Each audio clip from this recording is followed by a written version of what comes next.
this dude witnessed John Brown killing that dude's father.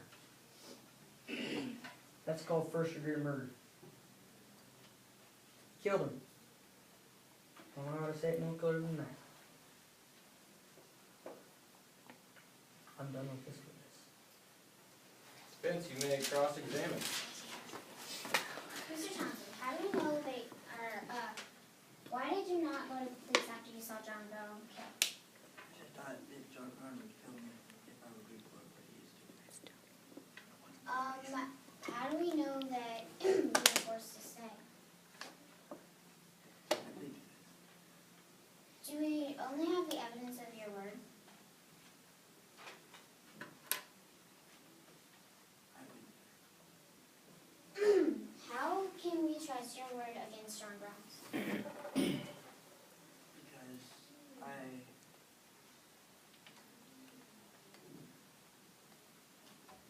Because I was there and I was a witness. And, I am.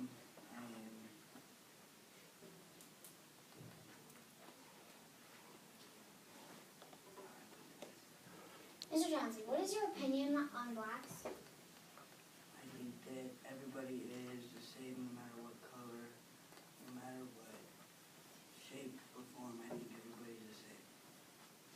Okay. Sit down.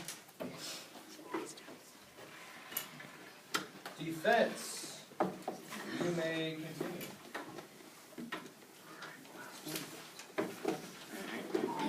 My last witness, Your Honor, that I would call is Frederick Douglass.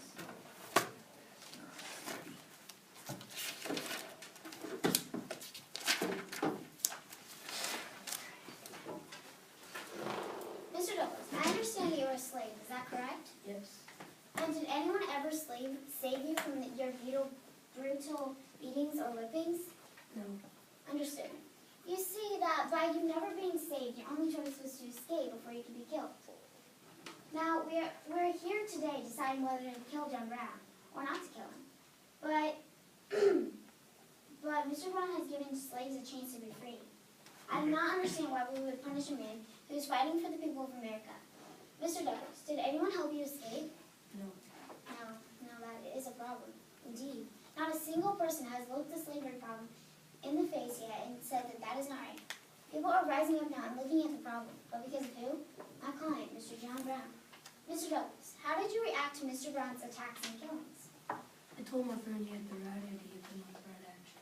I tried to convince my friend to stop killing and just speak to the people about the problem of slavery. Interesting. Have you or any of your friends helped Mr. Brown? Yes. Okay, Mr. Douglas, have you ever seen someone slaughtered by a slaveholder? Yes, I have seen many. I have lost many a friend to pro-slavers because of them beating them to death, or because they have tried to escape the beatings. Okay, Mr. Douglas, I have one more question. Do you confirm that this is a picture of you taken in 1852 after several years of being a slave and being beaten every day of your life while being a slave? Yes. Thank you, Mr. Douglas. Do I have permission to show this to the jury? Good. This is what John Brown wanted to stop. This is the reason why he took action. And this is just one example. I mean, many slaves have died, worse conditions than this. I mean, no one was taking action. His compromises weren't working.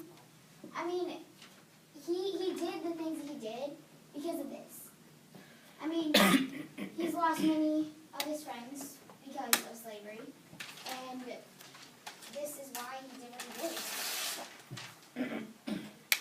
That's all. I'll speak to the cross-examine.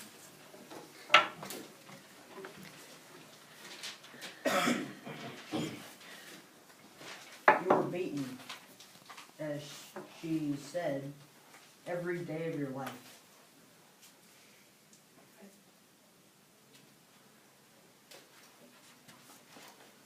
She also said that her, John Brown's purpose, his goal, was to fight back against slavery. And you yourself approved of his goal of like his morals, but not his actions. Right. As I said before in my introduction, we're here to look at his actions, not his morals. Also, if a person in our law, American law, if a person kills another person and then the murderer is murdered, then both are guilty. John Brown murders, so he could end slavery, although it just made slave people even more mad. And so, that's what led, or, yeah, that's why there's so much tension right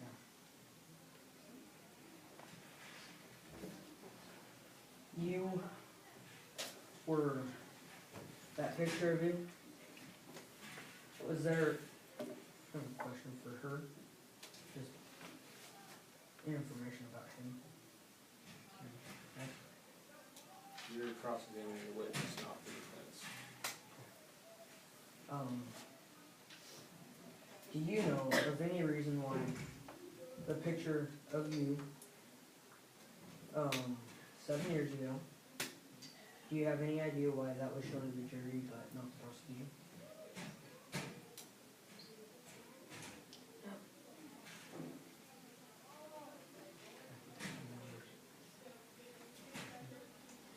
Objection, why is that relevant to this case? Because if he was beaten over and over, and I don't know that, it's not proof.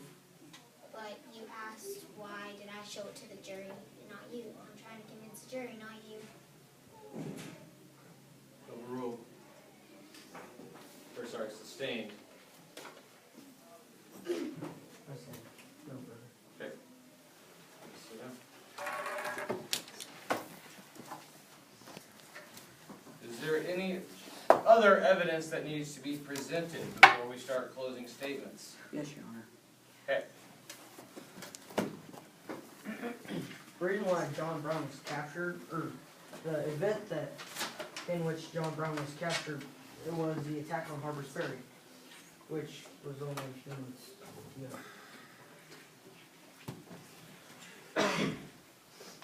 John Brown, his goal was to take the armory, use the ammunition against other federal troops, which are the Northern Army. If the Northern Army wants to stop him, his goal was to use that ammunition against the Northern Army, the federal government, to hold his ground against slavery. I don't know what you define that as, but I define that as treason. He, not only that, he inspired treason by sending out pikes, like we have one here. He laid out pikes, and we found many of these around the countryside to arm the slaves, to rebel against their masters, kill their masters, and then start a rebellion against slavery and anyone who tries to stop them, including the Northern Army, including the government. Anyone who tried to stop them would have to fight them. That's treason. That's all I have to say. I don't have anything besides my closing statement. Okay, with that, we will begin our closing statements. We will start with the prosecution. You have heard my evidence, my witnesses, and you've seen my assistant working, and you've heard me speak. You've heard the facts, and we are here to look at what he did, his actions, his murders, it's treason. And if his goal behind that was to fight slavery, and to destroy anyone that comes his way, especially the government, that's treason. And if he, with eyewitnesses, shot a man and killed him, that's defined as murder. First degree murder is punishable by a life sentence or death. Thank you, Your Honor. Defense, you may make your closing statements.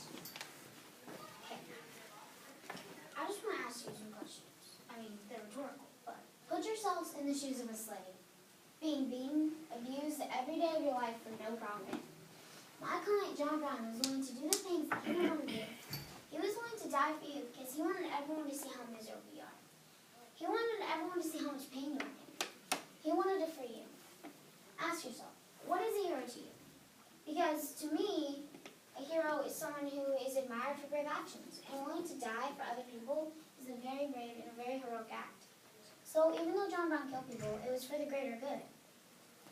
And just think, you being tortured every day for no profit, and you think that there's no way out to freedom? John Brown wanted to give you a way out of this misery. I believe I've made several good points in this case, and I've made my point clear. I know that the jury will be divided, and we will have to give them time to decide. But before that happens, I want them to know what type of man they are juggling their life up. John Brown grew up with the Indians, and he had many friends within them. John Brown grew up down south in a slave state. Mr. Brown's best friend was a black boy because everyone that he lived by was black. Mr. Brown had to see his best friend tied to a wooden board, whipped, beaten, punched, and kicked. Mr. Brown had to see his friend beaten unconscious, and he hated slavery for it. As Mr. Brown grew up, he was taught to be very religious. Mr. Brown grew up with a very religious family, and he believed all men are equal, as it says in the Bible. Mr. Brown tried several times to get his free black friends to do normal white men things. When Mr. Brown tried to get his black friends into his all-white church, he got kicked out and banned from that church for life. I do not believe that is right, to be banned for trying to help others. Church should not do that. They should support that.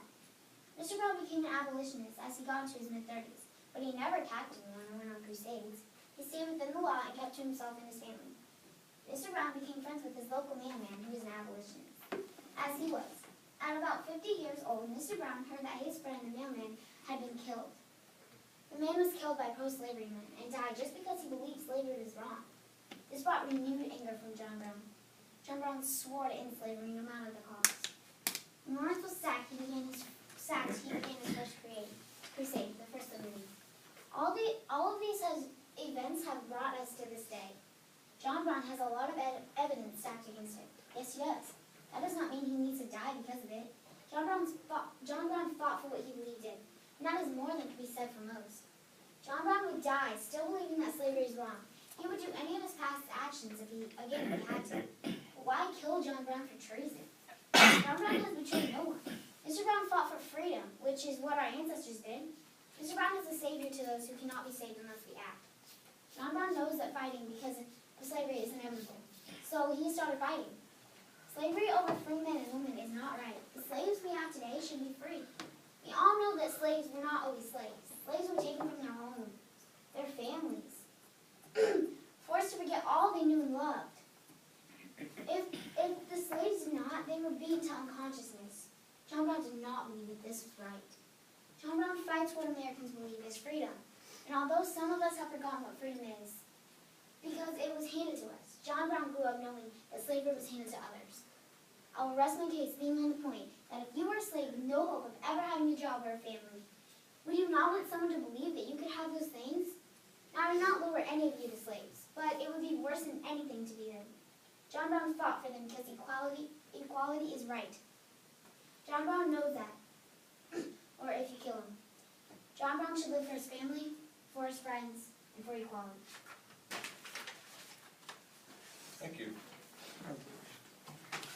If there's nothing else, jury, you guys may go convene. Someone here, Jack. Okay.